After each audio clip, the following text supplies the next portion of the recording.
बोलो जयकारा बोल मेरे श्री गुरु महाराज की जय।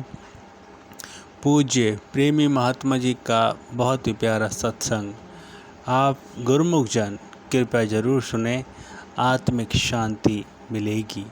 प्रेम सहित मिलकर बोलो जयकारा बोल मेरे श्री गुरु महाराज की जय। सम्मुख विराजमान श्री हजूर सद्गुरु दाता दयाल जी के पावन दर्शन करते हुए प्रेम सहित मिलकर बोलो जयकारा बोल मेरी श्री गुरु महाराज की जय।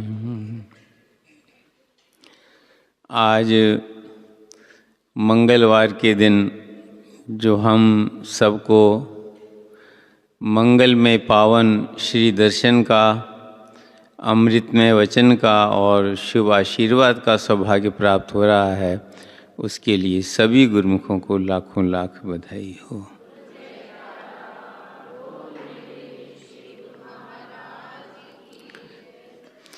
अभी श्री वचनों में वर्णन हुआ कि गुरुमुख जन खुश प्रसन्न हैं।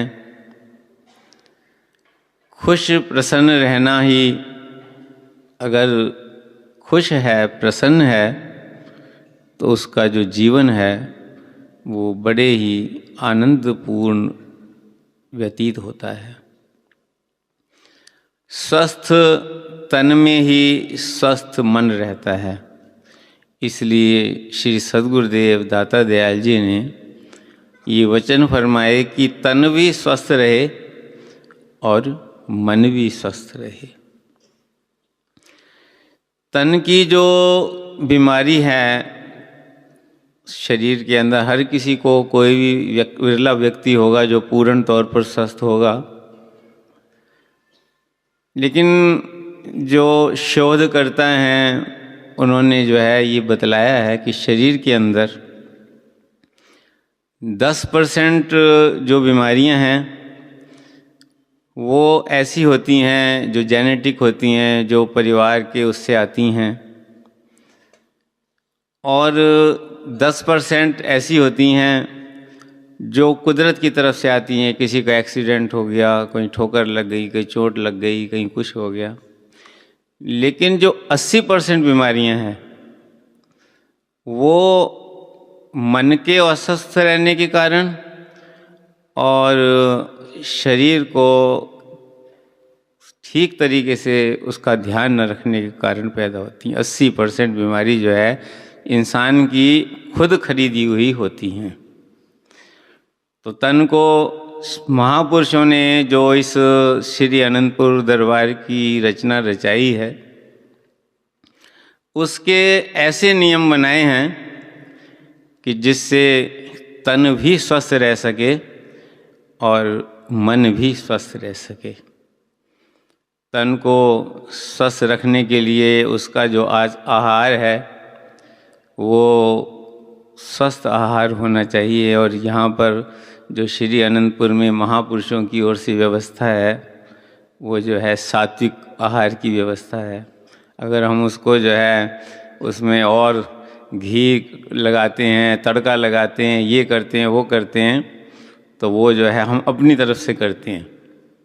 लेकिन जो दरबार की तरफ से भोजन बनता है वो सात्विक बनता है, ताकि साधारण से साधारण व्यक्ति भी खा करके जो है स्वस्थ जीवन व्यतीत कर सके। और कल बात चल रही थी आर्किटेक्ट के बारे में, तो अचानक मेरा ध्यान लगा कि हमारे जो महापुरुष हैं वो कितने बड़े आर्किटेक्ट हैं। किस तरह से उन्होंने श्री अनंतपुर का धाम का नक्शा बनाया, श्री प्रयाग धाम का नक्शा बनाया, श्री संत नगर का नक्शा बनाया, लेडी साइड अलग बनाई, जेंट साइड अलग बनाई, सेंटर में सत्संग भवन बनाया, और फिर जो श्री मंदिर बनाए हैं उनकी जगह अलग बनाई है, ताकि हर व्यक्ति जो है वहाँ तक पहुँचे तो वो जो है उसकी जो है सैर जो है स्वाभाविक ही हो जाए।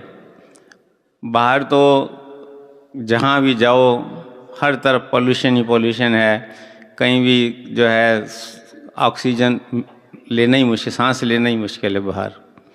जहाँ भी बड़े बड़े शहरों में, दिल्ली में तो देखो धुआं ही धुआं दिखाई देता है, जब भी चले जाओ चारों तरफ धुआं ही धुआं है। लेकिन यहाँ बिल्कुल, यहाँ का जो वातावरण है वो बिल्कुल एकदम पवित्र वातावरण है, जहाँ पर पवित्र हवा बहती है, जल भी मिलता है तो बिल्कुल पवित्र जल मिलता है, गंगा जल जैसा पानी मिलता है।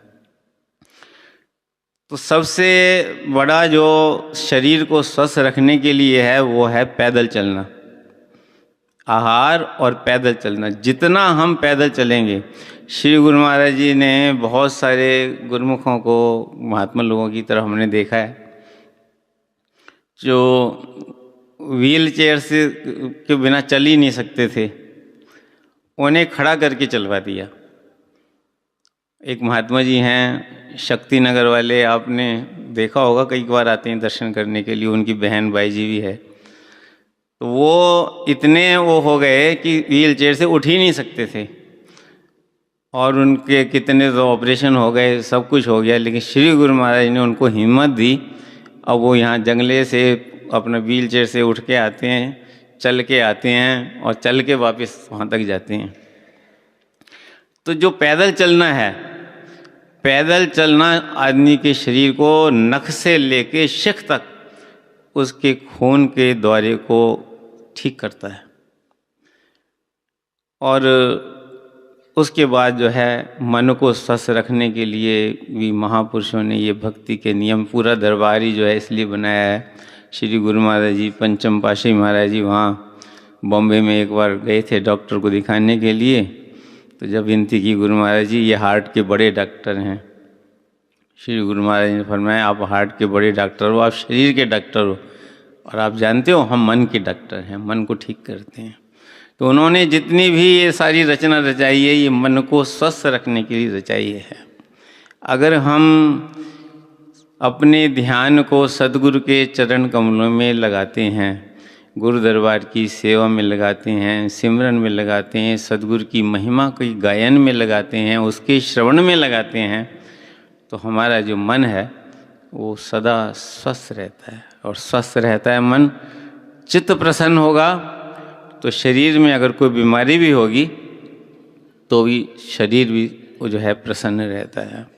इसलिए महापुरुष हमें सदैव इस बात पर चिताते हैं कि शरीर को स्वस्थ रखोगे तो सेवा कर सकोगे, भजन कर सकोगे, आरती पूजा कर सकोगे, भक्ति के नियमों की पालना कर सकोगे। और भक्ति के नियमों की पालना करोगे तो मन भी स्वस्थ रहेगा। तो एक दोनों जो है एक दूसरे से जुड़े हुए हैं।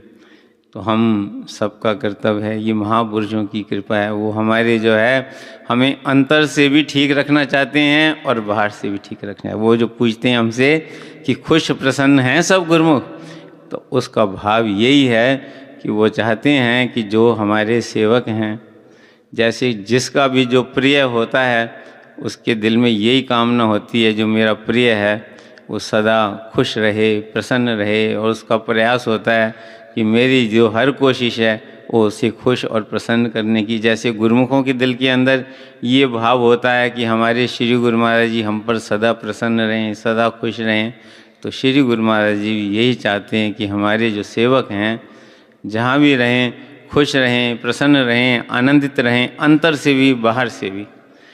इसलिए वो हमें सदैव चिताते हैं। आज विशेष रूप से चिताया है कि गुरुमुख तन से भी स्वस्थ रहें और मन से भी स्वस्थ रहें। हम श्री सद्गुरुदेव दादा दयाल जी के पावन वचनों को हृदय में धारण करें। हर वक्त हमारे मन के अंदर सद्गुरु का सिमरन हो, सद्गुरु का ध्यान हो, सद्गुरु के प्रेम की लगन हो, तो ये मन जो है सदा स्वस्थ रहेगा, सदा प्रसन्न रहेगा। और मन प्रसन्न रहेगा, आत्मा प्रसन्न रहेगी, तो श्री गुरु महाराज जी हम पर प्रसन्न रहेंगे। श्री गुरु महाराज जी प्रसन्न रहेंगे तो श्री गुरु महाराज जी फरमाते हैं कि हम प्रसन्न रहेंगे तो श्री परमहंस दयाल जी भी प्रसन्न रहेंगे। बोलो जयकारा। प्रेम सहित मिलकर बोलो जयकारा। बोल मेरे श्री गुरु महाराज की जय। श्री आनंदपुर वासी भगवान की जय। श्री परमहंस दयाल महाराज की जय। आप सभी गुरुमुखों को साप्रेम जय सच्चिदानंद जी।